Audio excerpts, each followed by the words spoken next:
Assalamualaikum warahmatullahi wabarakatuh. Nama saya Muhammad Sri Bagas. Hari ini saya akan mengerjakan tugas akhir mata kuliah Pancasila saya, yaitu membuat PPT dan mempresentasikannya lewat video. Jadi tanpa lama-lama lagi kita menuju ke slide yang pertama.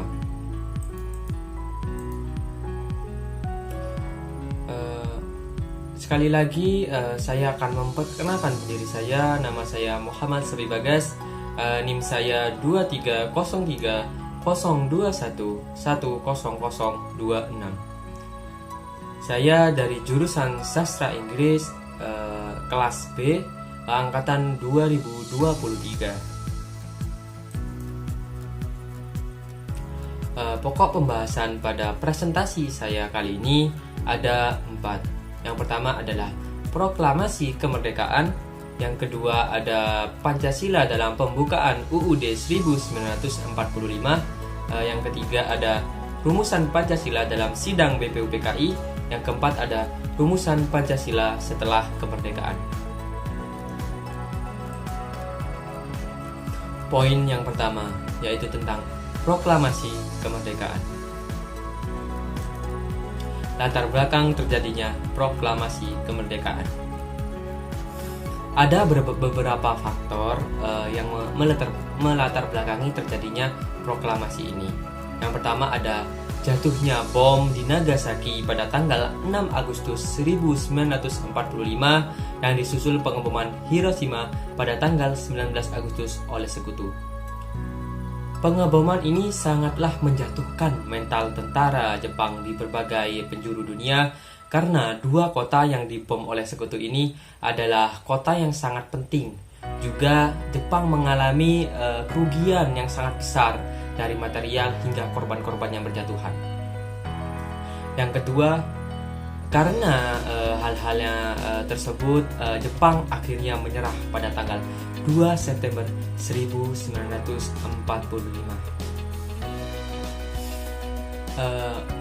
Mendengar hal itu lewat radio BBC, Sultan Syahrir mendesak golongan tua ya seperti Soekarno dan Hatta untuk segera memproklamasikan kemerdekaannya karena Sultan Syahrir menganggap bila Indonesia tidak segera memproklamasikan, maka tidak menutup kemungkinan wilayah Indonesia akan kembali lagi dijajah oleh Sekutu. Yang di dalam Sekutu itu ada anggotanya yaitu Belanda. Sultan Syahrir menganggap bahwa jika tidak segera dilakukan proklamasi ini, maka akan terjadi pertikaian lagi di dalam negara Indonesia. Hingga puncaknya pada tanggal 16 Agustus 1945, para golongan muda seperti Soleh, Sukarni, dan Wikana menjemput Soekarno agar tidak terpengaruh oleh Jepang. Dan para golongan muda ini membujuk Soekarno agar segera melakukan proklamasi. Para golongan muda ini juga membujuk Soebarjo. Mereka mengajak diskusi Soebarjo agar Soebarjo juga setuju untuk melakukan proklamasi ini. Hingga akhirnya para golongan tua setuju untuk segera melakukan proklamasi.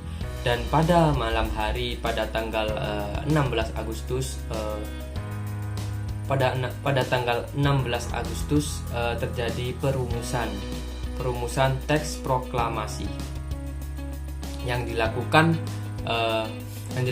pada jam 2 sampai jam 4 dini hari. Setelah dilakukannya perumusan, datanglah proklamasi kemerdekaan Indonesia di slide selanjutnya. Pada tanggal 17 Agustus 1945, pada awalnya pembacaan proklamasi akan dilakukan di lapangan Ikada. Namun berhubung alasan keamanan, dipindahkan ke kediaman Soekarno, Jalan Pegangsaan Timur nomor 56. Pada pagi hari itu, di tanggal 17 Agustus di Jalan Pegangsaan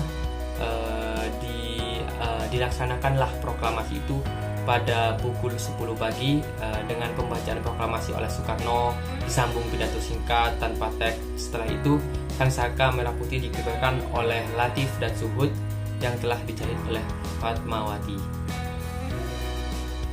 Dan pada saat itu wali kota Jakarta yaitu Suwirjo juga melakukan sambutan-sambutan. Dan pada slide selanjutnya akan ditunjukkan seperti apa teks proklamasi itu. Saya bacakan teks proklamasi. Teks proklamasi kami, bangsa Indonesia, dengan ini menyatakan kemerdekaan Indonesia.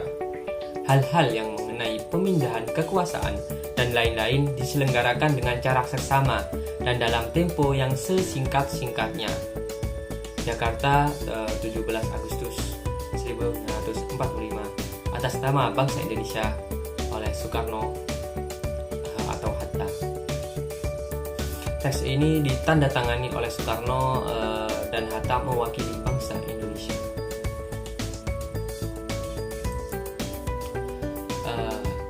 Pada slide selanjutnya kali ini akan dibahas tentang poin kedua, yaitu rumusan Pancasila dalam sidang BPUPKI. Proses perumusan Pancasila ini dibagi menjadi dua, yaitu pada sidang pertama BPUPKI dan sidang kedua. Pada sidang pertama pada tanggal 29 Mei sampai 1 Juni ada perumusan ini ada beberapa usul ya, dan poin-poinnya yang akan dibentuk untuk menjadi Pancasila. Ada 3 tokoh yang mengusulkan, yaitu Soekarno, Mohyamin, dan Supomo. Soekarno mengusulkan rumusannya meliputi kebangsaan Indonesia, internasional atau perikemanusiaan, yang ketiga mufakat atau demokrasi, terus yang keempat kesejahteraan sosial dan ketuhanan yang Maha Esa. Mohyamin juga mengusulkan 5 dasar negara, yaitu peri kebangsaan, peri kemanusiaan, peri ketuhanan, peri kerakyatan, dan kesejahteraan rakyat. Supomo mengusulkan juga rumusan 5 dasar, yaitu persatuan, kekeluargaan, keseimbangan, musyawarah, dan keadilan rakyat. Usulan dari ketiga tokoh tersebut kemudian ditampung dan akan dibahas lagi pada sidang yang kedua. Kita lanjut ke slide selanjutnya, yaitu tentang sidang kedua. Proses perumusan Pancasila sebagai dasar negara, yaitu sidang BPUPKI yang kedua pada tanggal 10 sampai 16 Juni 1945. Setelah melewati berbagai pertimbangan dan diskusi, pada tanggal 22 Juni 1945 berhasil merumuskan dasar negara untuk Indonesia Merdeka yang diberi nama Piagam Jakarta oleh Mohyamin, yang di dalamnya berbunyi ketuhanan dengan kewajiban menjalankan syariat-syariat Islam bagi para pemeluknya, kemanusiaan yang adil dan beradab, persatuan Indonesia, kerakyatan yang dipimpin oleh hikmat kebijaksanaan dalam permusyawaratan perwakilan, keadilan sosial bagi seluruh rakyat Indonesia. Poin-poin ini dibentuk atau dirancang berdasarkan sidang sebelumnya, yang tadi di sidang pertama BPUPKI yang 3 tokoh mengusulkan masing-masing 5 poin. Tetapi walaupun sudah dirumuskan tadi di Piagam Jakarta, bukan berarti rumusan Pancasila mendapatkan kesepakatan final, karena belum adanya perwakilan yang representatif yang mewakili dari berbagai unsur. Dan nantinya banyak sekali rombakan-rombakan yang akan dilakukan dalam poin-poin yang tercantum dalam Piagam Jakarta ini. Terus kita lanjut kepada poin yang ketiga, yaitu tentang Pancasila dalam pembukaan Undang-Undang 1945.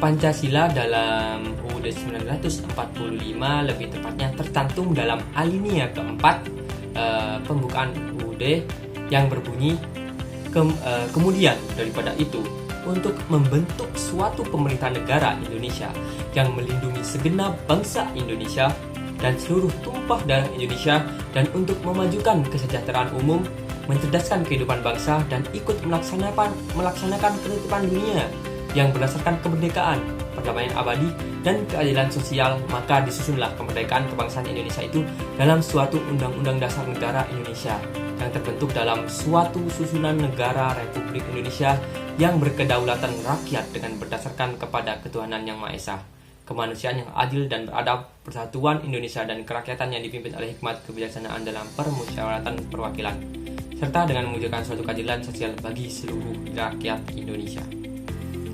Itulah alinea keempat yang di dalamnya ada terkandung Pancasila. Dan pada slide selanjutnya ada makna pembukaan UUD 1945 alinea keempat. Dari alinea keempat ini terdapat beberapa makna penting, yaitu yang pertama, Indonesia memiliki fungsi sekaligus tujuan sebagai negara, yaitu melindungi segenap bangsa Indonesia dan seluruh tumpah darah Indonesia, memajukan kesejahteraan umum, mencerdaskan kehidupan bangsa, ikut melaksanakan kehidupan dunia berdasarkan kemerdekaan, perdamaian abadi, dan keadilan sosial. Yang kedua, keharusan adanya Undang-Undang Dasar. Yang keempat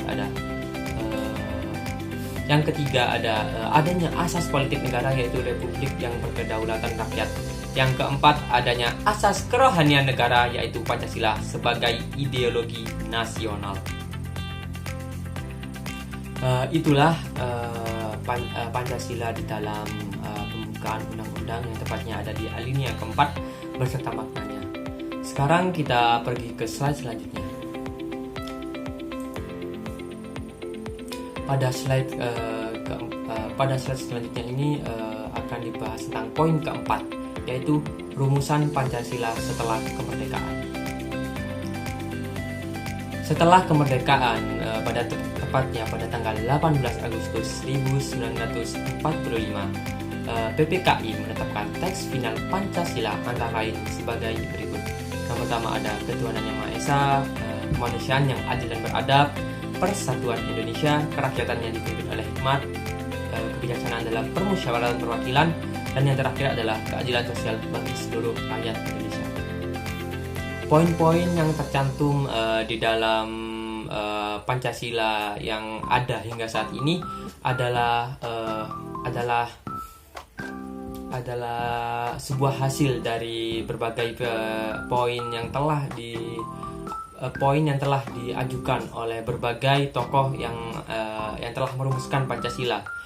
Dan itu ada perubahan-perubahan seperti yang ada pada Piagam Jakarta, yang pada poin pertamanya itu lebih condong kepada agama Islam, yang akhirnya diubah menjadi ketuhanan yang Maha Esa, karena di dalam Indonesia ini ada berbagai agama.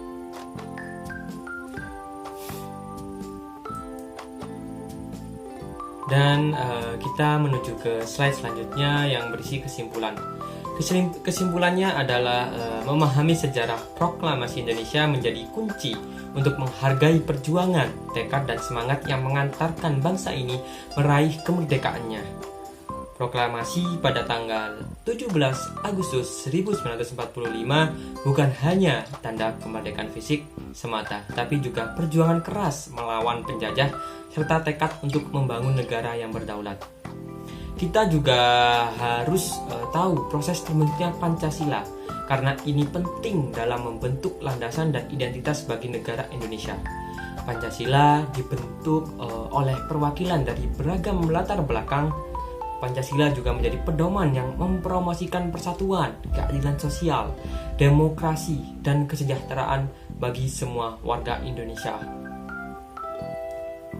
Dan Pancasila mencerminkan nilai-nilai universal, tetapi juga menumbuhkan jati diri dan kesatuan Indonesia sebagai bangsa yang beragam.